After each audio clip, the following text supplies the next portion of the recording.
General Protocol Spaces, banking on freedom.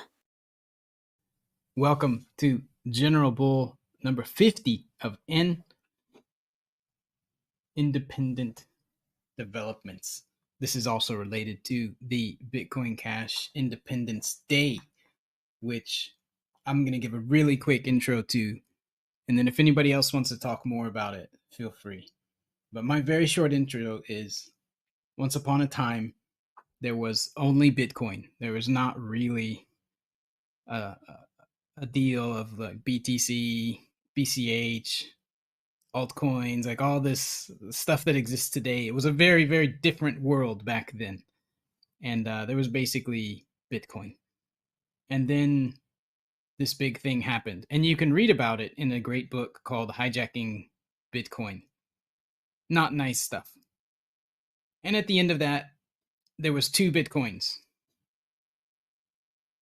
Bitcoin Cash, BCH, and what everyone calls Bitcoin, BTC. And that was a long time ago. And a lot of stuff has happened since then. And we're going to focus on the progress and the things that have happened since then. But if any of you guys want to tell more of the story, feel free to. Anybody want to?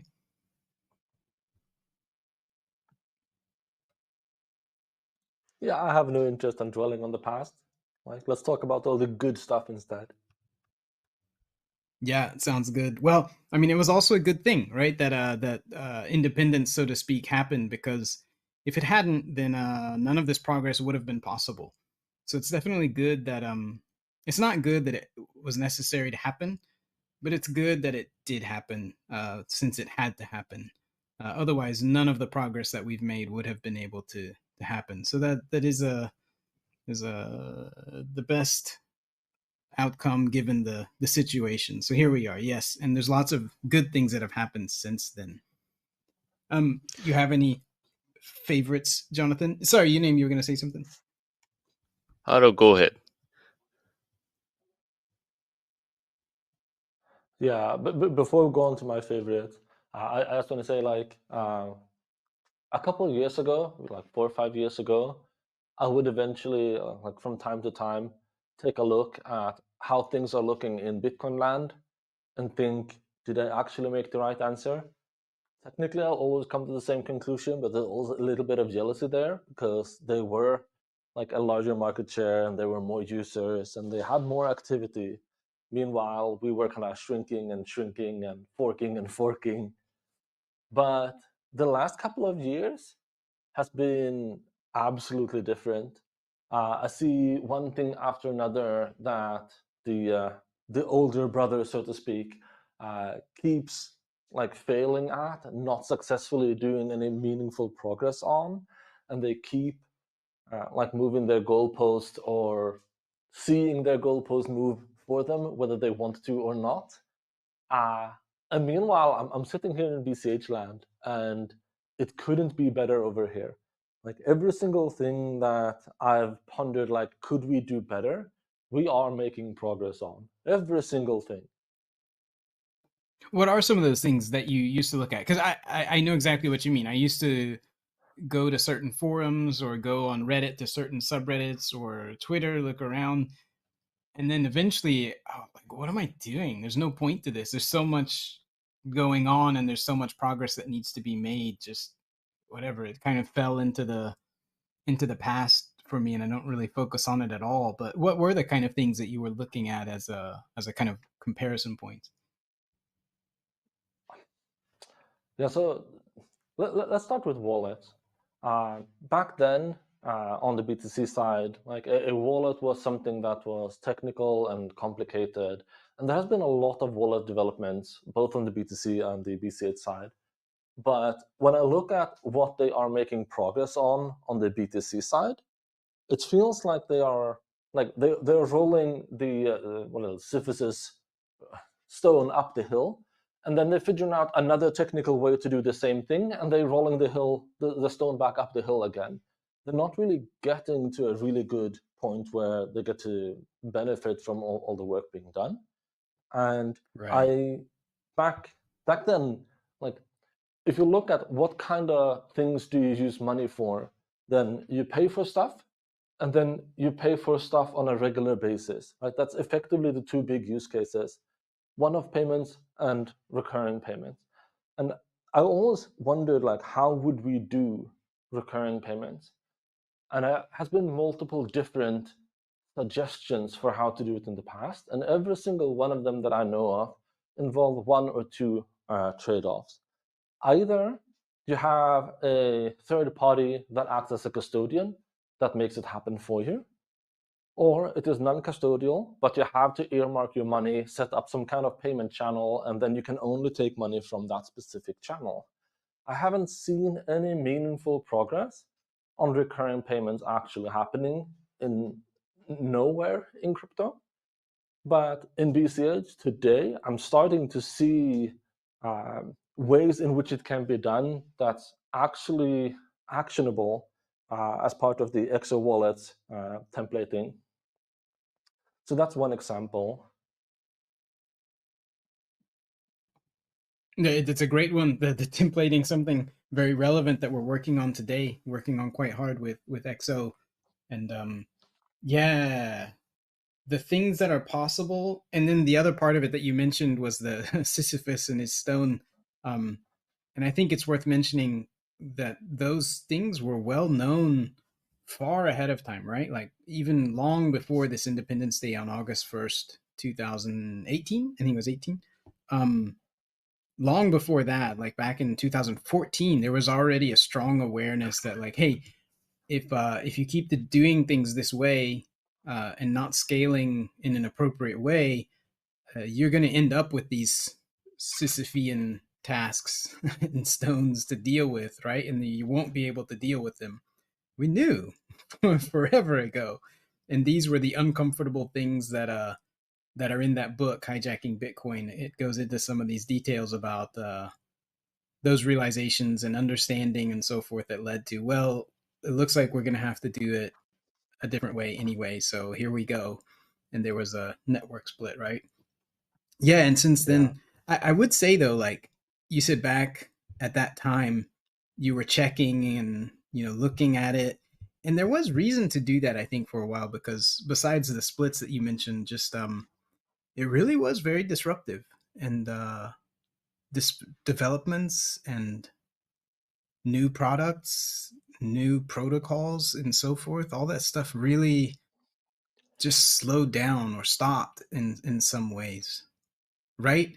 Yeah, But then as it was the literally BCH exploding ecosystem back has then. got its shit together, it's very much the opposite of that. Like you said, it's definitely accelerating at this point. Yeah, so that's one other example, like the programmability of money, right? Back in like 2013, I was going to we used to bring talk up about like some of your how stuff, Bitcoin is. Saki, because it's actually some of my absolute favorite things to talk about. But you rarely get a chance to join us. Shall I give a quick introduction, or do you want to do your own? You can give an introduction, because I always rattle on about stuff that may not always be so relevant to BCH sometimes.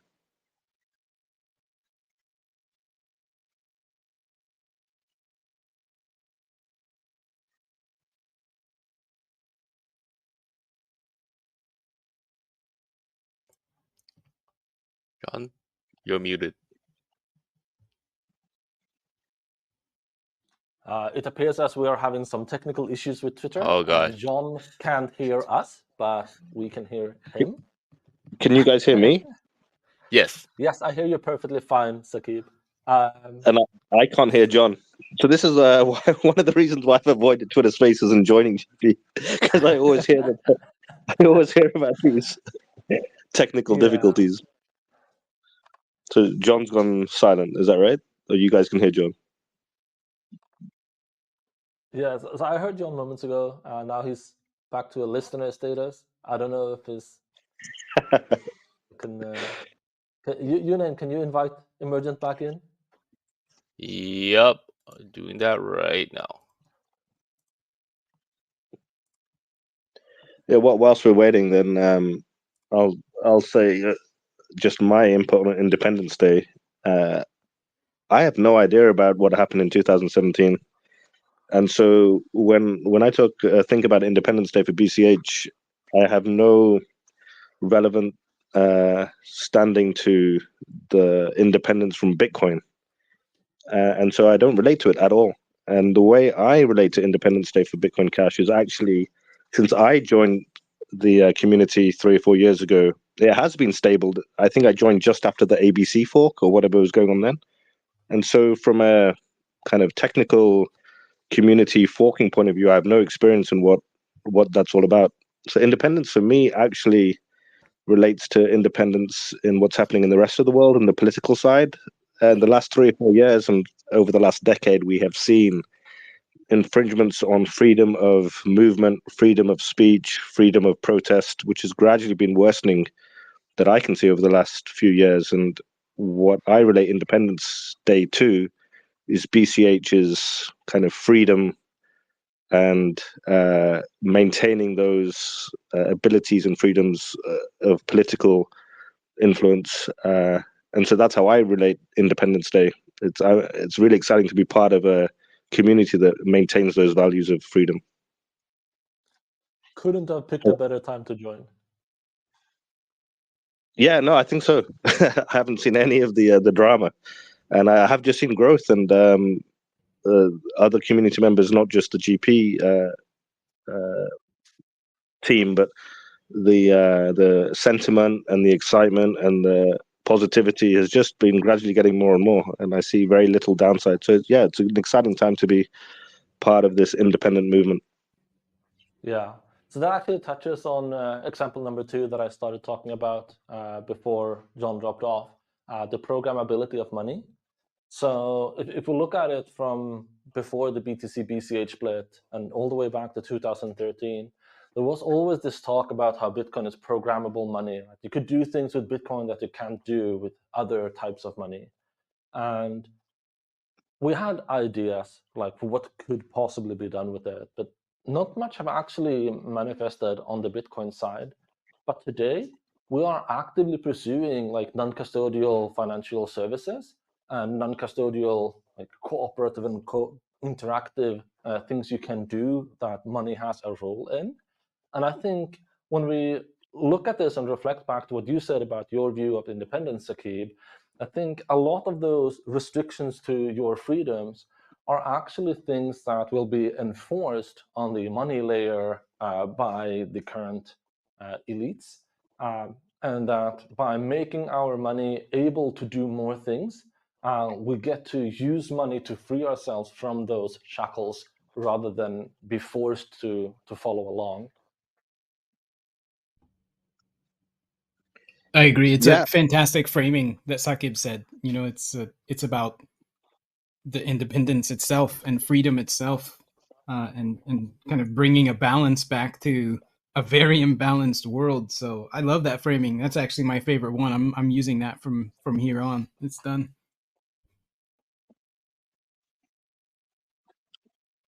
And regarding the programmable money, and this is always my complaint to some of the progress that has been made since Bitcoin first came along, right? And what BCH is trying to do is to develop this programmable money. And as Jonathan said, like the 2 main use cases are payments, one-offs, and recurring. And it frustrates me to the point where like we haven't got to that level yet, which is the most basic payment system that the whole world is used to. And so even after 12 years or however long it's been, 15 years since this thing was invented, we haven't even got to baseline. It's frustrating, but now it is exciting being involved with EXO and the discussions that are going on behind the scenes, that catching up to baseline is almost there. And then what's the super exciting bit is that we don't know how far you can take it. You don't know how far you can now surpass fiat and the current banking system into what can be programmed with this money and what freedoms can be achieved by going above and beyond fiat. So, you know, we hear about CBDC and the ability to control money and turn off payments and make money expire, and all these potential negative things are going to happen. And we probably still into the great unknown. Woe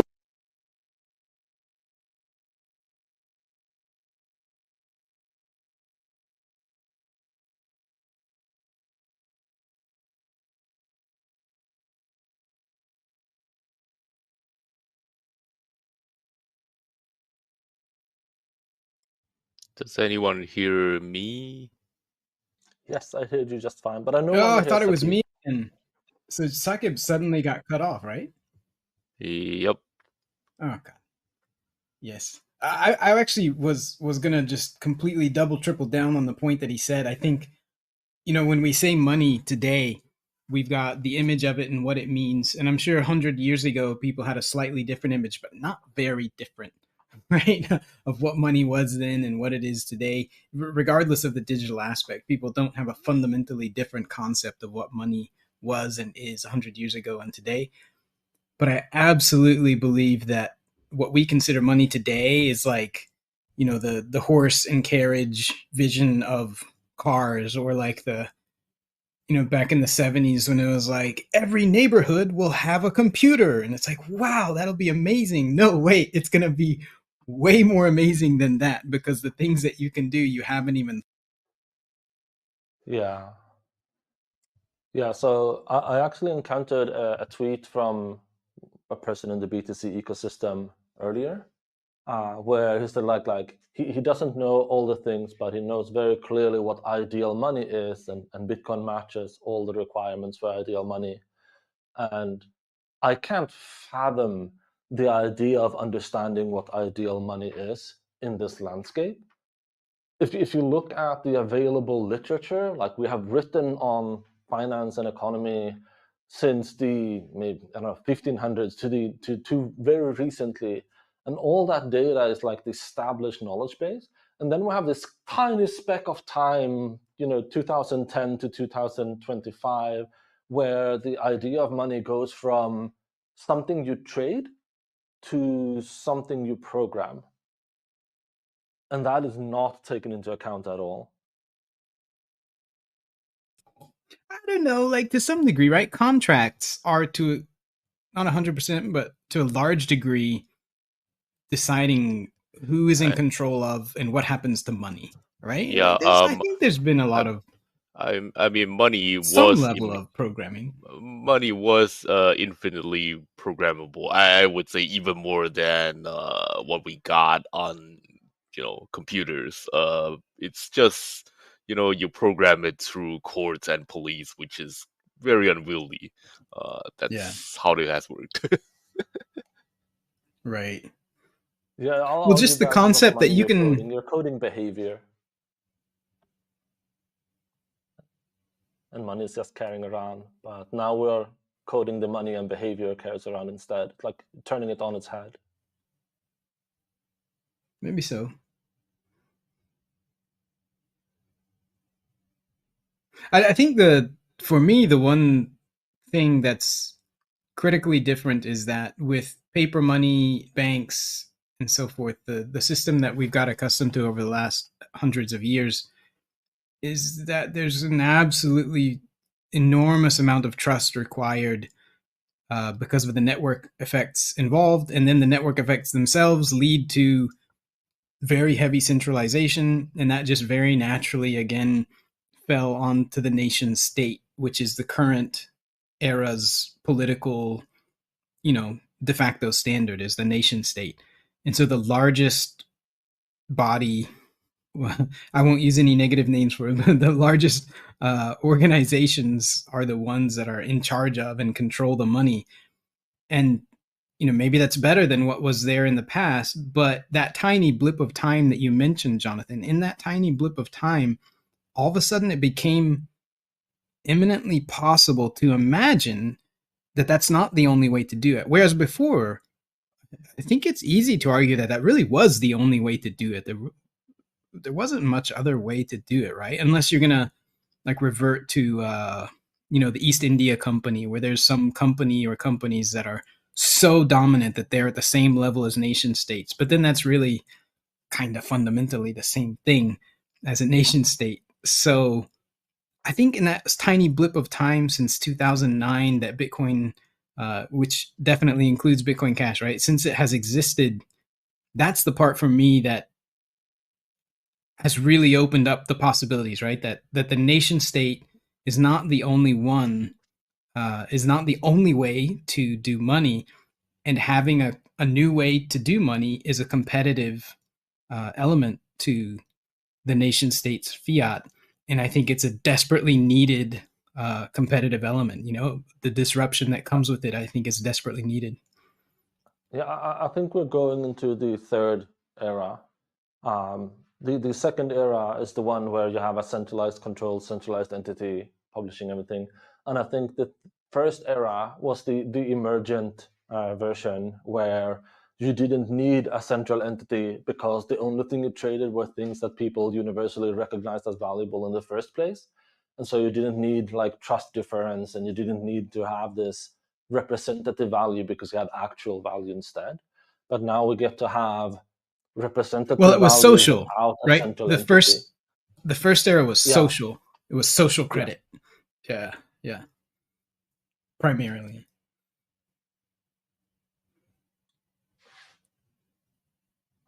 Yeah, so we've come a long way, and we have still a long way still to go. Yeah, and anybody who thinks that they know exactly what money is going to look like in the future, no way. I don't believe anybody who really believes it. I just do believe that, yeah, as Sakib was saying, finding some level of independence and competition and disruption of a de facto standard that has started to rot and stink a bit, right? Like, yeah, something's not so great anymore, or never was. I don't know, however you want to look at it, but things can definitely be better. So yeah, let's do the better thing and see how the competition works out. And I think since this is BCH Independence Day instead of just Bitcoin Independence Day or just crypto in general, I would like to say that I'm super grateful that you know that in 2017 this like BCH happened. And when it happened, it meant a lot of different things to a lot of different people. So some people, well, a lot of people back then basically just wanted it as a leverage to say we don't want SegWit, and this is how we're gonna get you to stop SegWit. Um, that was a significant number of people, and a number of other people. Some people wanted wanted basically a very purist Satoshi's vision. Kind of Bitcoin, and yet some other people wanted something that as a playground for themselves. There were lots of different wants and visions for BCH, and a lot of people just didn't think it would last because what people thought back at the time was that, oh yeah, we're gonna get this thing done in this fork, which is a thing that very few people have done before. Actually, I don't think it's. I think we were the like first serious attempt at forking a cryptocurrency, like ever. Um, but it turned out that in the many years since, the value proposition of Bitcoin, indeed, and I would say some other forks that peel off BCH itself, and also the other altcoins, ETH and others. A lot of them kind of gradually shifted their value proposition, like BTC itself, being our much larger cousin that came out of that fork, um, gradually just shifted over to it first started with number go up, and then, well, how do we get number go up? Well, number we will get number go up by getting the rich people to buy us. How do we get rich people to buy us? Well, we will get the institutions to buy us because that's where the money is.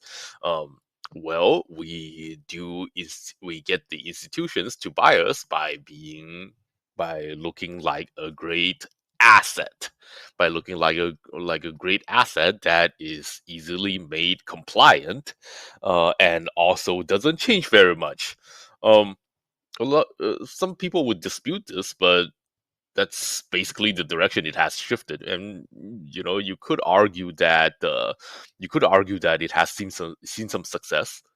And looking back, I would say that this basically fateful moment back in 2017 that resulted in a fork, like because it meant a lot of things to different people. It could very well have not happened. Like, back then it was okay, what if Segwit 2x just succeeded? Then maybe BCH just wouldn't be a thing. But then would it have taken the same path? Maybe. Maybe it would. Maybe there would just not be an alternative, and everything would just go down the, we are gonna be compliant, we're gonna be institution, we're gonna see number go up, we're gonna take people's pension funds, and we're gonna be the digital gold kind of path. Like, that would be 100% of the things. Well, it's not 100% of the things today.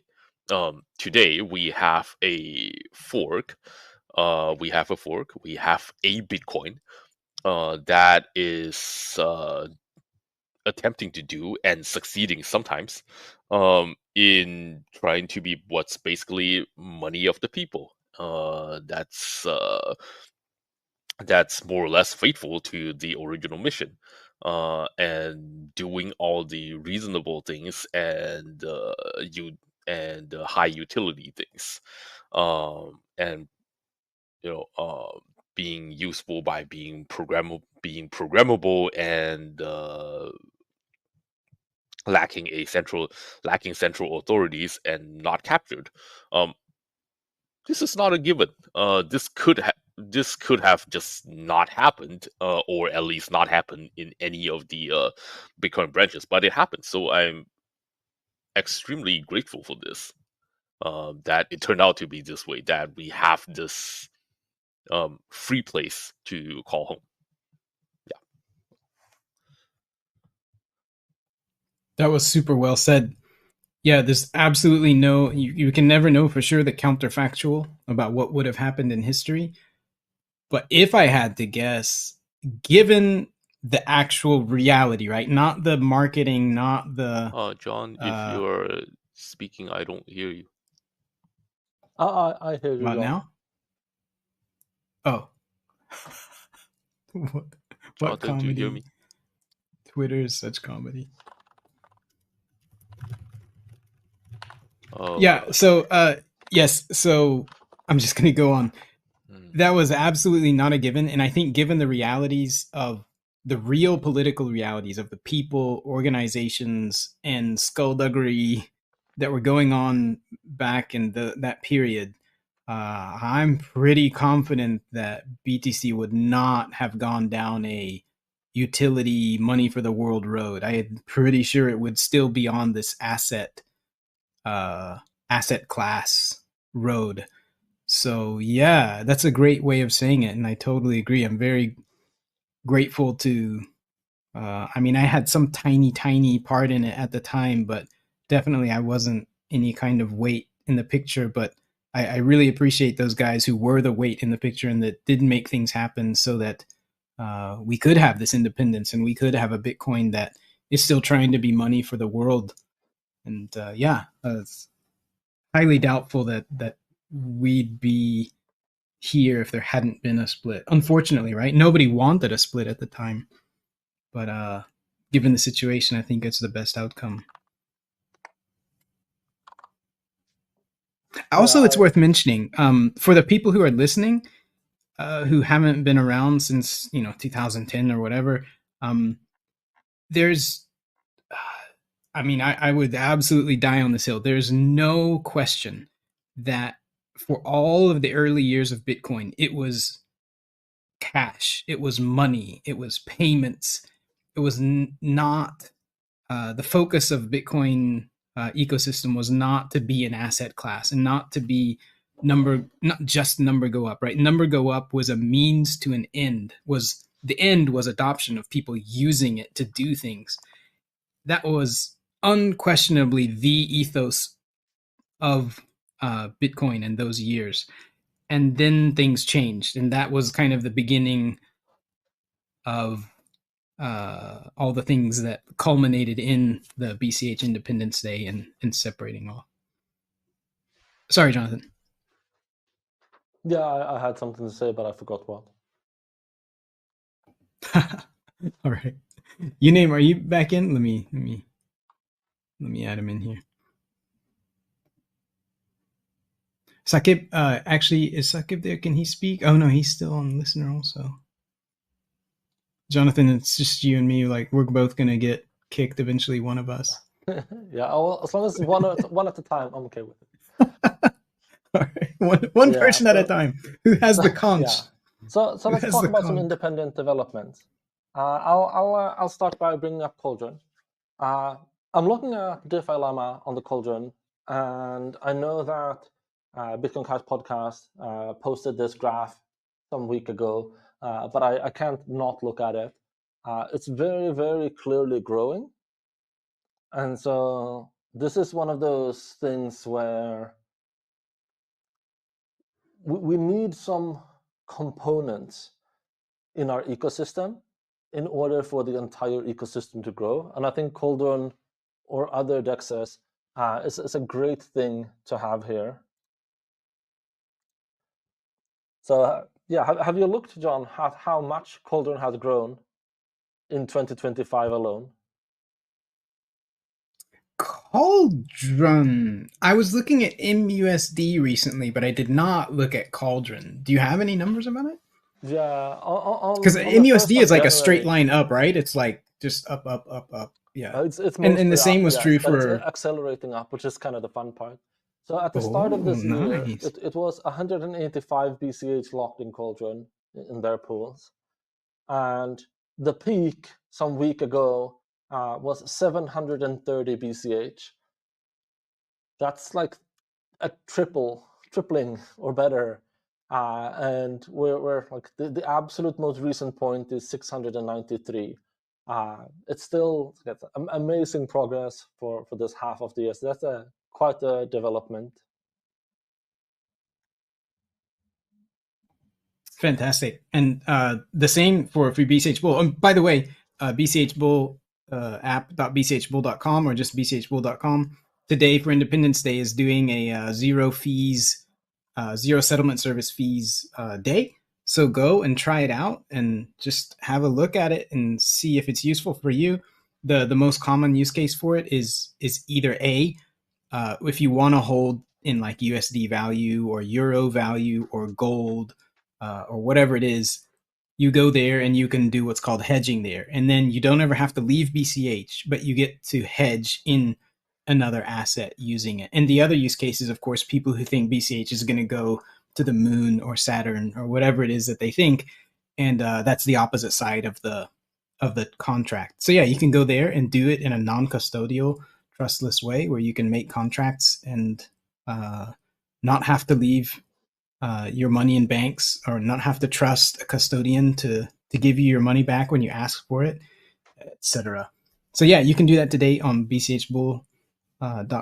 So please go do that. And the reason I brought that up was the same thing happened, right? When AnyHedge and BCH Bull started, you put something out there that's valuable, and surprise, people use it, and the growth is very important, right? Because the more success you have, the more success other people are going to see and want to get involved with it, and that's the competition, right? The money has to compete, and so yeah, I love seeing Cauldron. I love seeing AnyHedge build up. There's also fundme.cash, right?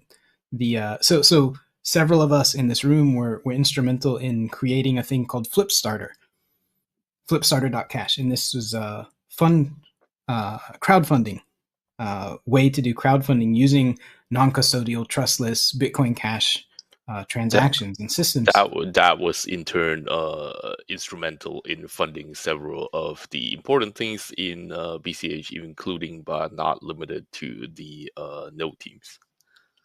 Yes, yeah, very important thing that we worked on and made. But now there's fundme.cash, which I think it's safe to say has kind of taken over, and that's fantastic, right? It can do even more than Flipstarter did. So now we have two ways of doing crowdfunding, and they can compete, and you can use the one that works better for you. And I'm sure there'll be more, but I love it. I love seeing the growth of use cases and just making money useful to people again, instead of the money being something that you have to trust somebody else with, and you have to just pray that they're actually going to let you use your own money, or they're not going to make terrible decisions, fiscal decisions, that the nation state that you chose isn't going to make terrible fiscal decisions that erode the value of your money, etc. It's very nice to have something more predictable than that.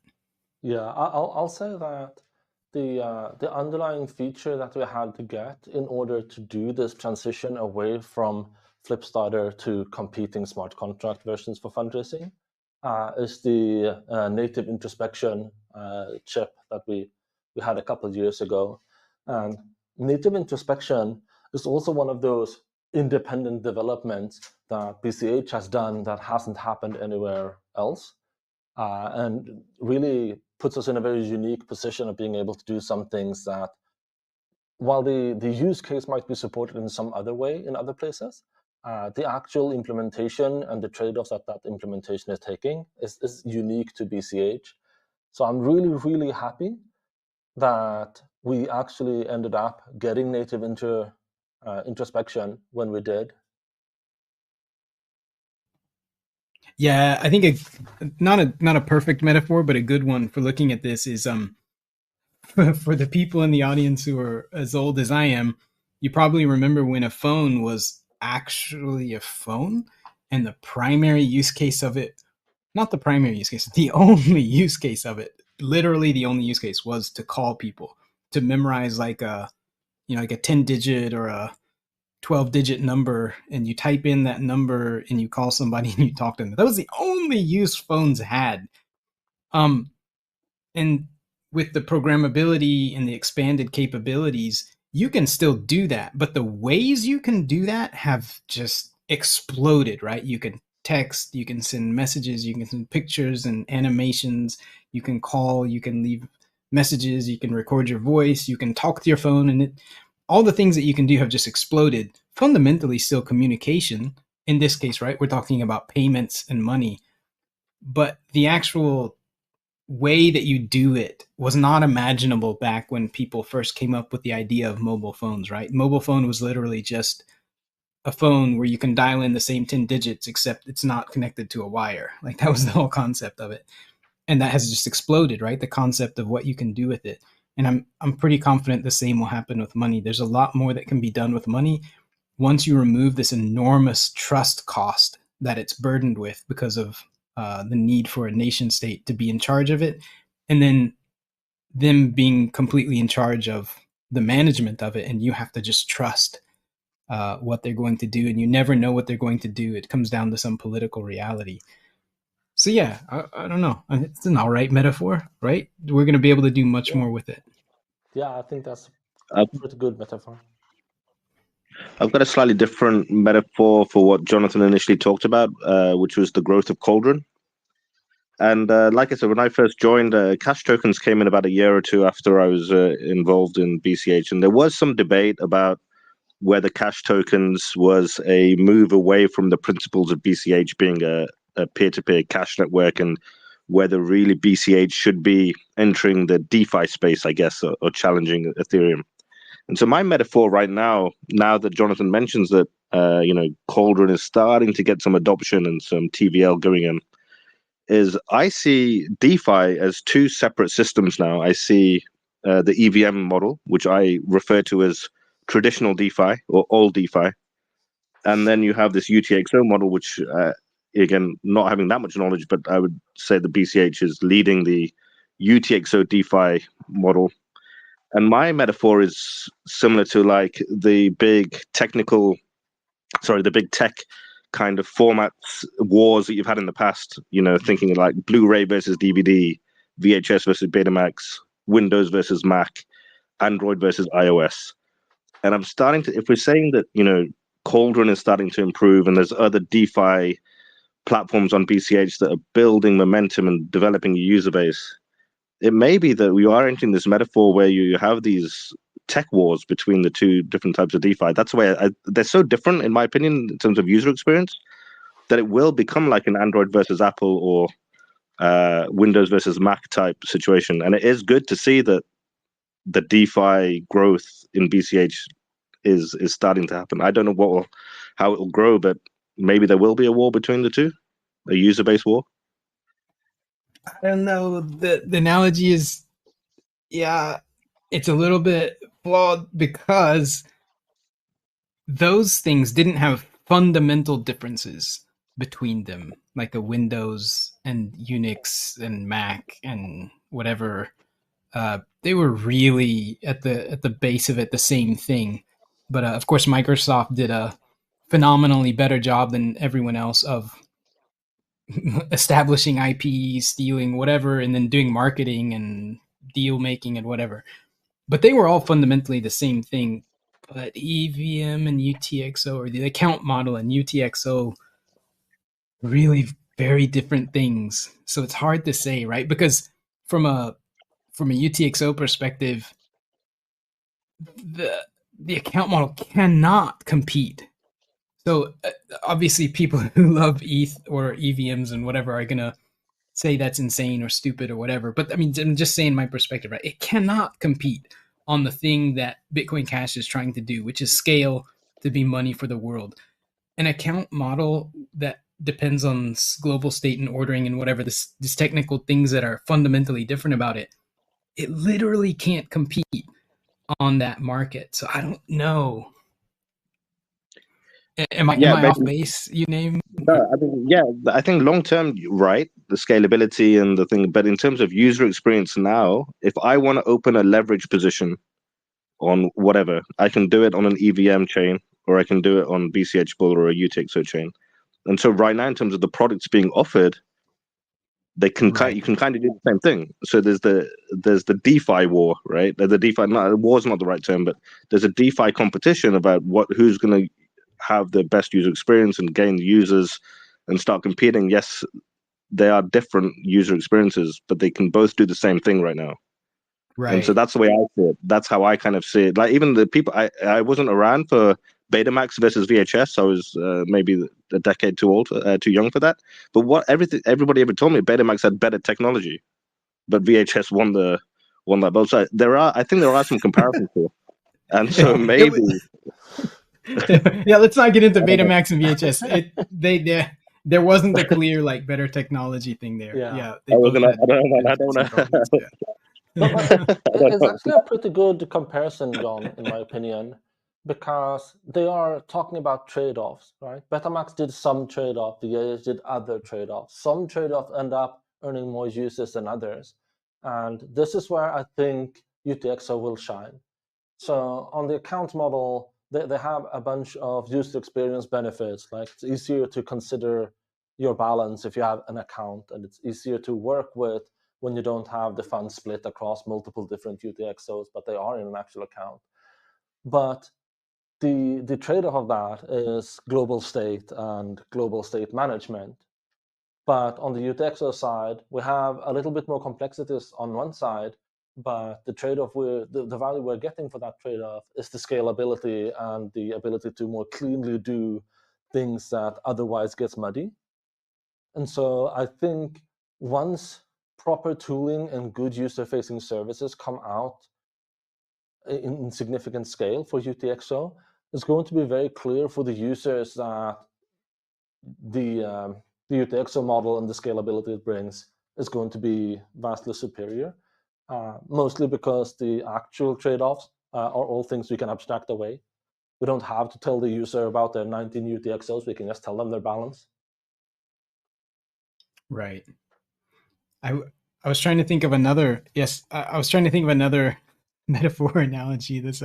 But probably this is too old. I doubt anyone knows this, but this is an old American apocryphal story about John Henry who was like, but I'm sure there's lots of these in various places where it's like a human can do a better job than a machine, right? Like back when, and this is happening again today, where it's like humans can do better jobs than AI at certain things.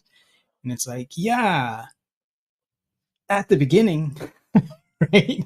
And then the machine ends up just an obvious, like, humans can't compete on this particular thing that the at the time it was steam machines could do once they advanced. So I think that's kind of the thing between global state models and UTXO.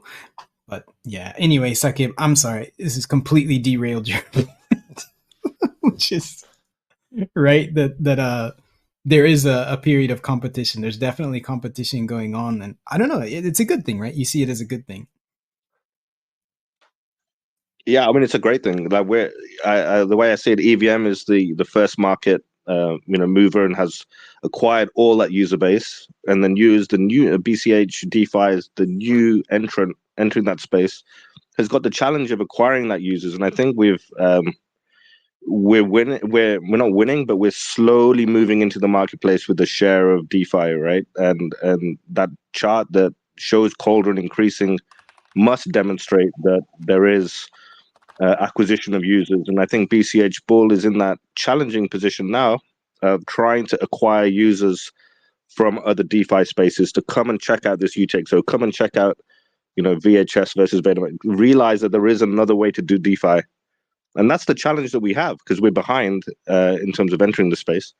And I think it's only a good thing. Like the fact that you've already got standards that you want to get to and improve upon, both in the fiat world, like I said, in terms of getting payments, and you've got a standard there, but you've also got a standard for DeFi that you're trying to get that market share. And so, yeah, competition is healthy. Like if EVM wasn't there and there wasn't like amazing trading platforms and other DeFi protocols out there, we probably wouldn't innovate as much, in my feeling. Yeah, this is actually a very great point to go to more modern part and talk about the ships we have for the upcoming release. And more specifically, if any of our listeners are people who are working and developing on Bitcoin or Bitcoin-like technologies and think that there is value in any of these things, stick around for 2 weeks and wait for an announcement of an announcement. This is a kind of a joke, but in 2 weeks there will be an announcement for something that might be very interesting for the developers. So yeah, John, what upgrades do you think is actually gonna come for this lock-in day? I'm gonna officially sanction you for doing an announcement of an announcement. Bad man. Yeah, no, all of it's exciting. Right. So the concept, the things that we did already were huge. We're really huge. The things that we've done already that you talked about, right? And these are technical things that are changing, and you wouldn't really necessarily understand what they are or what they mean unless you're a programmer. And then even if you're a programmer, you won't really understand the value of it unless you've tried to program money. But having said that, yes, I'm really excited about all of them. So introspection made it so much easier for developers to build applications. Building apps the way we did back, in general protocols before we had introspection was a complete mess. It was terrible, and it was really dangerous. We were extremely careful, but we had to be extremely careful. And we're doing something very simple. As soon as you want to do something complex with the way things were before, it was just not realistic to do that at scale. So introspection just made programming money so much more accessible at the base. And then the ABLA, which just further solidified BCH's commitment to scaling in a reasonable way, like the Goldilocks way, like not some ridiculous, let's just do terabytes of transactions for no good reason. That's stupid. I would and say not limit it so that nobody can use the chain. Yeah, I would say that the effects are not immediately seen, but it kind of nailed down the basic characteristic that would define BCH for hopefully a long time. A long time after it, which is that we are not going to repeat the mistakes of some of our forks and some other cryptocurrencies where you have a very harsh dogma, and then you go into more and more extreme versions of it at the cost of a reasonable consideration of utility, and then you go into the deep end. That has happened with our forks before, and I would say the adoption of Abla is for people who don't know, it is an algorithm that attempts to strike a balance between accommodating growth, and the growth that is accommodated is pretty aggressive by historical debate standards, especially at the time of our fork from BTC. Um, but at the same time, it gives a very reasonable consideration to the needs of operators to keep the whole network going. Where any upgrades is going to be predictable, predictable. You can see it coming from a mile away, and nobody is getting any surprises. And those qualities are not just important for block size. They're not just important for keeping the hard drives not full or keeping the RAM not full. Those are superficial. Well, I wouldn't say superficial, but those are very technical things that this upgrade brings. But but these principles that people should be able to see things coming from a mile away and not get caught with their pants off. These are qualities that I think are currently defining BCH, and hopefully would define it for quite some time to come across many places and not just block size. Yeah. The So I'm practical going to jump back a Bitcoin. bit and just say that introspection is absolutely paying dividends. Like, we're getting value out of that from every single day. And I think Abla will too, once we reach a scale where it starts to actually matter. But I want to focus on something more important, and that is the dogma part you mentioned. So the Bitcoin VM is like a state machine that does not have loops, right? Because that's how you solve a very specific problem. But we are actually, like, on our chip list for next year, one of the candidates is actually loops. And I believe loops is also going to be one of those upgrades that BCH will do. We'll do it cleanly, we'll do it efficiently, and we'll leave no technical debt behind. That is going to keep paying dividends year after year for essentially forever. And it's a great thing. If for the listeners who are listening, why this is related to dogma, this is a historical thing, which I'm definitely include myself in this picture, which is for many years and still today. There's the concept that the programming that you do of money on Bitcoin shouldn't have loops. And the reason is because if you allow loops, then the amount of work that a mining node has to do when it's verifying all these transactions, the amount of work it has to do could explode, right? Like, it could explode, and all of a sudden it's an attack or just an accident, and now your network is broken because all these nodes that are very important and need to be verifying all the transactions just seize up because they've just been asked to do like an unlimited amount of work, and that's a very bad thing. And so there's been a dogma that loops are bad. You shall not do loops. And I would definitely include myself in that dogma, and I hadn't really thought about it. And then Jason comes around and is like, actually, if you really think about it, why don't we solve the problem? Because if you do want to program money, tell any programmer, like, okay, go and make this application, but you can't use loops. And it'll just be like, okay, can I? Yeah, no, I'm not working here. Right? They'll go do something else where they can do loops, because that's a kind of a ridiculous proposal. when you're getting into anything that's of kind of meaningful complexity. Yeah, So and the it's loops are kind of just a primitive, they're necessary thing to do. And so it's like, wait, can we get loops if we do some other thing to stop them from being ridiculous? And Jason, of course, came up with the VM limits, which we previously activated. And I won't get into that, but it solves this problem in a more fundamental and elegant way, such that loops are not a scary thing anymore. So it is it actually kind of draws a parallel about of something that we did much earlier, that BCH did much earlier at the time of forking from BTC. So one major complaint about increasing block size is that if you increase block size, then theoretically you could get larger transactions, or a higher number of large transactions. And at the time, large transactions kind of suck. So if you have like multiple 1 MB transactions, which was the consensus limit, that is terrible for the network, because of this obscure thing called quadratic scaling, where you have a large transaction.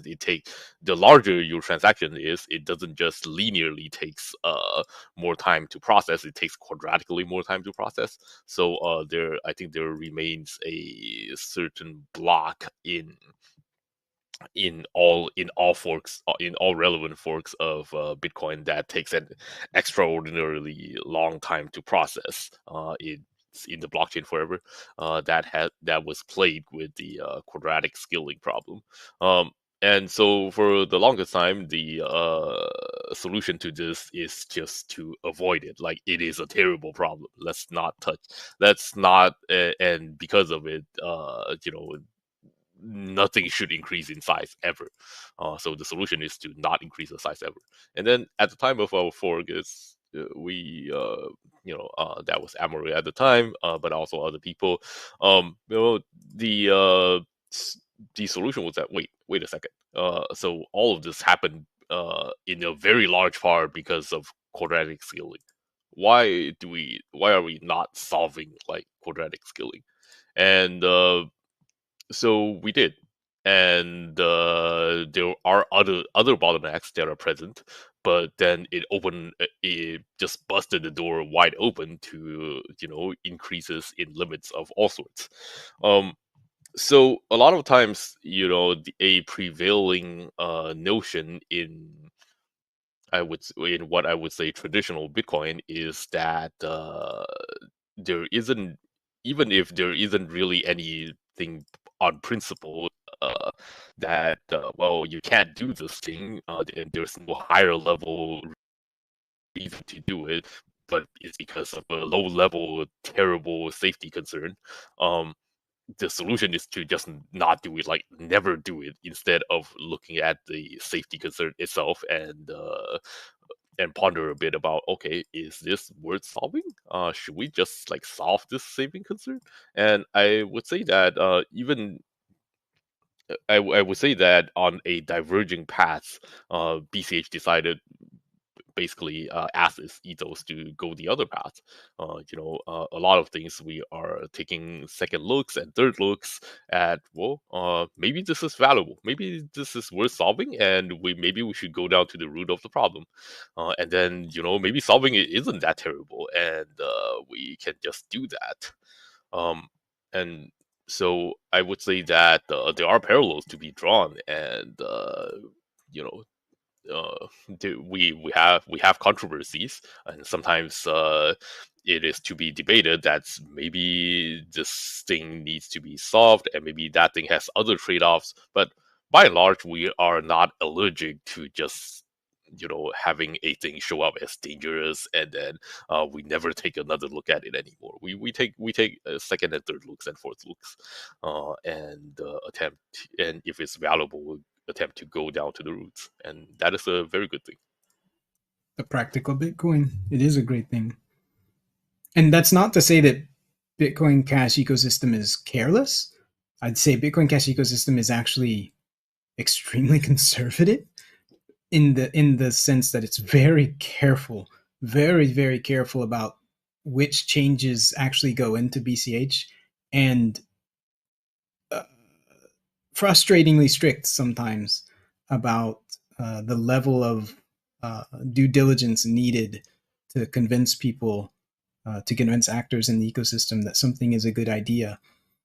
Yeah, so actually quite Yep. conservative. And actually, when we look at some of the upgrades that have gone into BTC, some of them were kind of laughable in the lack of due diligence that went into them, and then proven later in bugs and problems that emerged from those poorly executed upgrades. Yeah, for people who don't know, the loops proposal has been sitting around since 2021.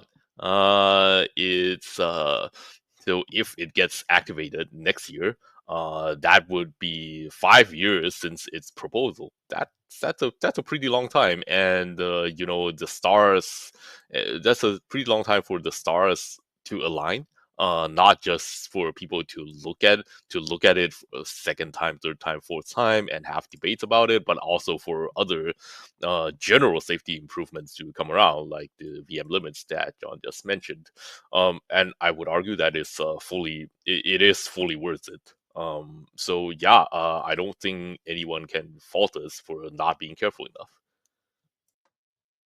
Yeah.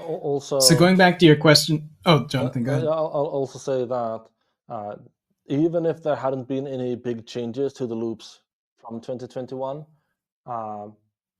the cost and the benefits relation, right? It changed when VM limits happened, and so we wouldn't have accepted it prior to VM limits. Right. Right. It was a correct conservatism, right? That, well, it's true that if you allow and you could do loops with some kind of really kludgy, ham-fisted limits that you could do, but VM limits is, I don't know, I'm a bit partial, but I think it's pretty elegant and ingenious the way it was arranged, so that it's kind of a handful of elegant limits that you apply, and then they make everything become reasonable by doing that, which is great, so that you don't have to then come up with a bunch of custom heuristics and pull numbers out of the air constantly on how to limit things. So yeah, it's pretty amazing. And then other things to be excited about, and the things that they could change. There's pay to script, which is actually a bunch of changes together, but it's another one of those where there's kind of a dogma of there's a certain way of making transactions with smart contracts, what you would call smart contracts on BCH, and that would be what's called P2SH. So I'm not even going to get into the details of it, but that's like the only way really to do it right now in any meaningful sense. And P2S is like, well, wait, do we have to do it that way? Maybe there's another way to do smart contracts. And at first, of course, I was on the side of, yeah, we don't need that. Never mind, we don't need that. But then when I look at it, it's like, yeah, okay, yeah, that actually could be valuable. There's actually real potential value there to doing things in this other way. Sure, why not? If it doesn't break anything, right? And that's one of the great things, that we have a very strong alignment on. We're trying to do P2P electronic cash, money for the world. Like, there's not much argument about it, and it's not an unreasonable dogma, right? This kind of general idea of P2P electronic cash and money helping everyone in the world. So as long as you align around that and you can say, well, it doesn't harm that and it helps it, yeah, okay, maybe we should consider such a thing. And I would say, like in the case of P2S, so for the people who don't know, P2S does several things. The P2S proposal does several things, but the most notable of it is that in a transaction, there are inputs and outputs, and traditionally smart contracts have a commitment in the output that is a hash, but it has basically nothing else other than that hash in the output, and then all the information is stored in the next transaction's input. all the code, all the code, all the contracts, operations are all in the next transactions inputs. So the P2S proposal basically says that, well, why, well, at least the most interesting part of it basically says, well, why don't we open up the outputs a bit and let people store more code on the output other than the very standard and very strictly defined P2SH and P2PKH. Those are the two most relevant types of transaction outputs on it. And for the longest time, there were several there were many long-standing concerns. There are some privacy concerns because the more things you have on the output, the more diverse it becomes. The less the anonymity set of P2SH becomes. There is also the concern that, oh yeah, people might store more things on the UTXO set, and that is bad, which is kind of addressed in the proposal by pointing out that, well, people can already store a lot of things in the UTXO set through other standard types of outputs, and this doesn't make it any worse, which is reasonable. But I think importantly, there is also a parallel to be drawn before, because we have put more things onto the output, and that is with cash tokens, a very, I would argue, tremendously valuable addition to BCH that it has proven so far. It added tokens information, coloring the output, and it added commitment information, which is used as part of the programmability. And those are in outputs, and it has been proven to be quite valuable. So I would say that we took a little step before this, and it has proven to be valuable. And we continue to make very conservative steps, one at a time, without some of the things, it turns out to not be that important, and some other things that we really care about, like not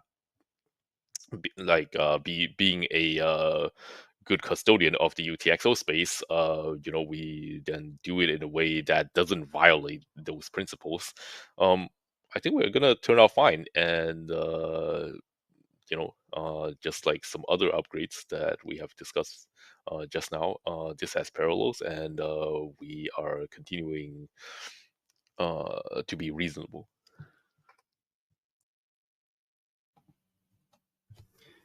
All right. If we step away from all these mostly technical discussions, right? Because in our heads, these are not technical discussions necessarily, right? These are enabling discussions. These are things that enable a future that we're trying to get to. But Saqib, I wanted to ask you, because you were saying earlier, this independence, but then also frustration with the kind of state of, can we even do as good as existing banking apps and so forth? What's your take on where we're going and how things are going now? In that frame of competition with the existing money systems. So I would to kind of to nicely segue into that question. Me as a non-technical guy who is adopting or using the Bitcoin Cash ecosystem for the principles that I've described earlier, rely heavily on the technical people like yourselves and the people doing all these upgrades. We have to trust the process, right? Having no insight into everything you've just said. And from an outsider, it sounds like everything that Bitcoin Cash has done over the past 8 years of upgrades is constantly thinking about not just the short term, but the long-term kind of results that will benefit from all these short-term things. So from what I understand, introspection has allowed some certain things, and then VM limits has allowed things that are going to be in the future, like loops and ABLAs, thinking about what's going to happen in 20 years' time. And so everything that I'm hearing about without fully understanding does sound like the whole Bitcoin Cash ecosystem is future planning and future proofing, which allows people like me to have trust in the system. So that's great. In terms of where we are now, the exact question was, what are we doing well? Is it, or what do Well, I? no, just what are we doing well or not well on the actual competition side, right? Because we're actually in competition, Yeah, or are we? Like, what is it we're in competition with? But yeah, yeah, how's the you're right. competition side I going? see. I see three different areas that we're in, and where we're doing well and not doing well. So going back to independence and freedom and the political side of the cryptocurrency movement, with the exception of perhaps Monero and one or two other private coins, I see no other real coin or movement or philosophy that aligns with freedom. So, for example, if I'm discussing with people that are protesting about the current state of the world,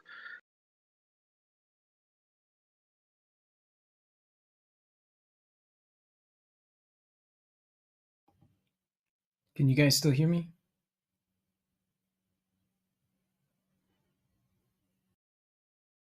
Yeah, I can hear you. Do you hear me? Oh gosh, Yeah. Did Sakib get cut off? I think he got cut off. Yeah. Oh my god. Yeah, it was like going into like the amazing speech. I was gonna record that whole thing. Damn it. I want to hear the three things. Tell me the three things. Let's get back on here if we can. God. Yeah, we should wrap up soon. I'm gonna see if I can get him in here, because I really do want to hear what he had to say. And in the meantime, while I'm trying to get him back in, uh,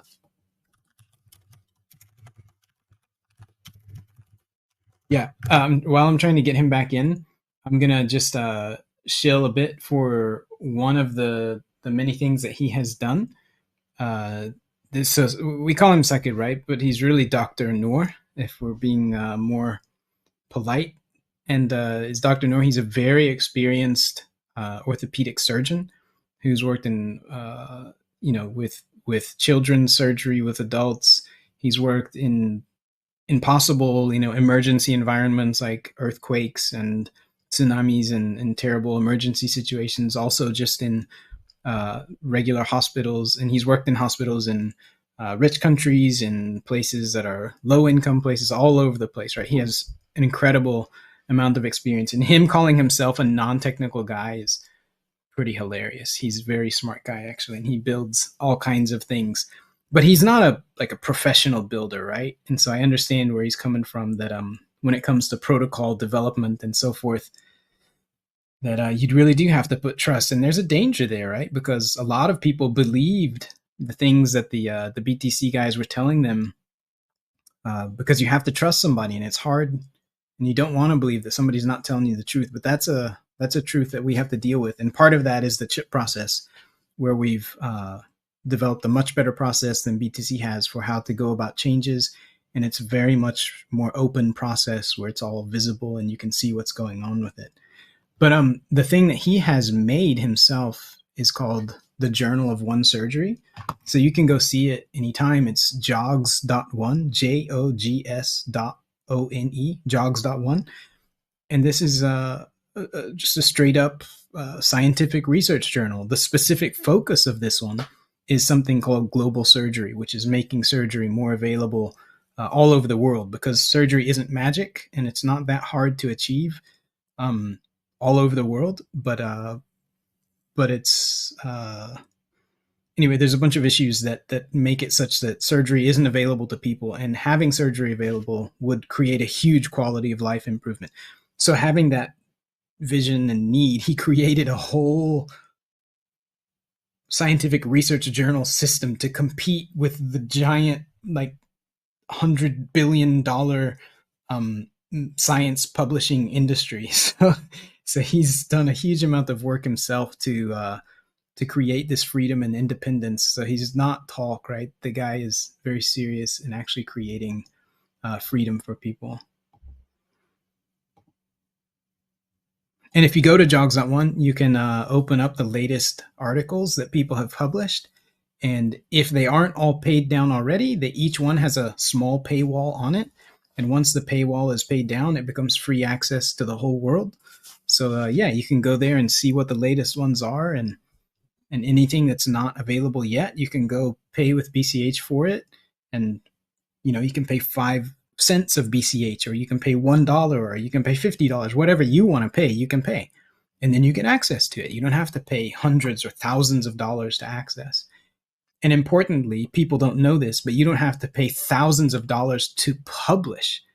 So scientists who have done a lot of work these days, they do a ton of work, pour their blood, sweat, and tears into research, and then they have to pay a parasitic publishing company to publish their work, and then take that work, and then the publishing company gets paid to publish the work. So they have to pay them to publish it, and then other people have to pay to access it.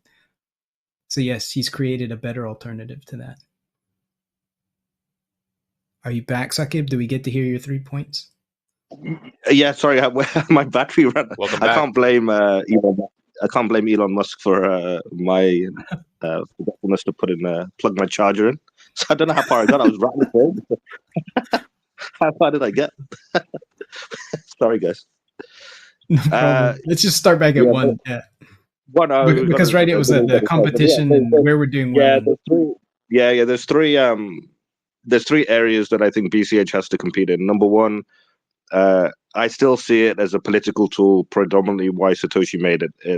If we forget that reason, then I think you've lost the whole purpose of it. And so I think BCH is still one of the only coins out there that is maintained its principles and kept its vision of being a peer-to-peer payment network for the world that's bankless, and I think it's winning. I think it's the number one, right? If you had to pick a coin or a cryptocurrency technology that's still trying to achieve that, with the exception of one or two others, and Monero is obviously, there's a privacy coin, but there's not really many out there.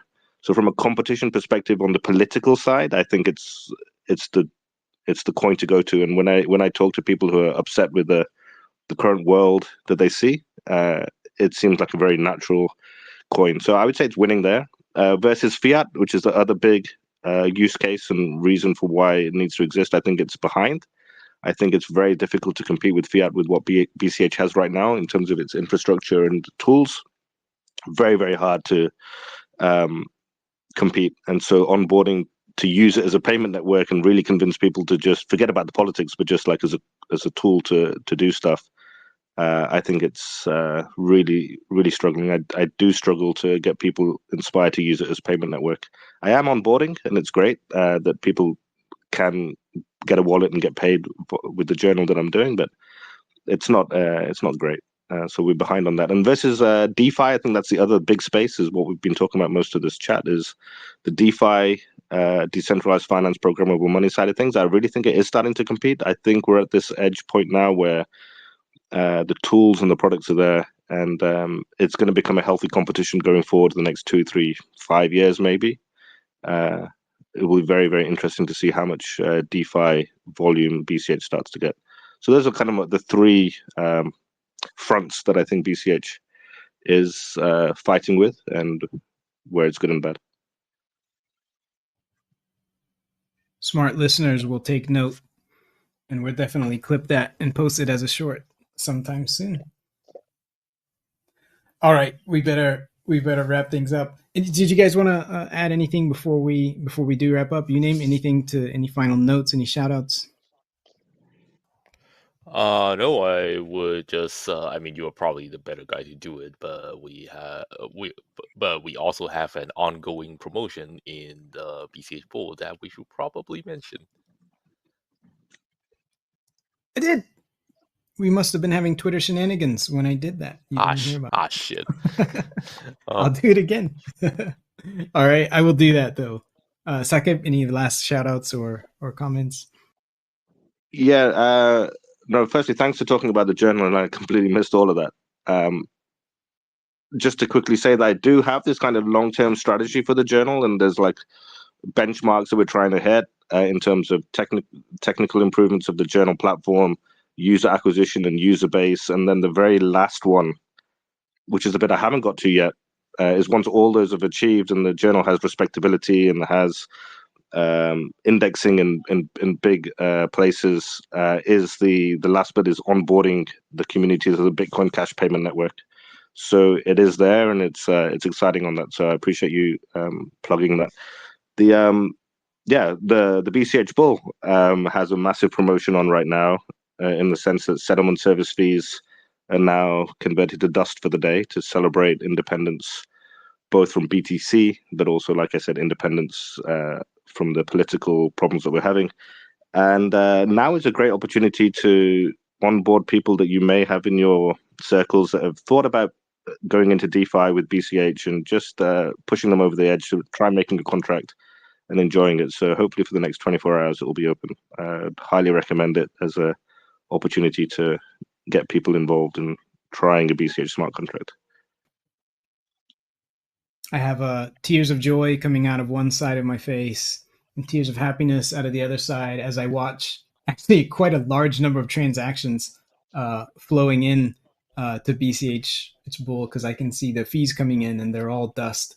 So it's beautiful, but also sad at the same time. But yes, it's great. So yeah, get people to come use it. There's lots of contracts going on today, and the premiums might be moving quite a bit. So come have a look at it. bchbull.com. Jonathan was on here, but he was having issues with Twitter, and so he won't be available. But yeah, next time. And thanks to everybody in the audience. There's a lot of faces I recognize. Everybody here has their own huge contributions and to this whole thing, this independence. And I really like your framing of it, Sakib. So yeah, we're independent. We're helping people to be independent, helping people to be free, and have a better way to do things. It's a political tool. It's also money, and make sure to use it where you can.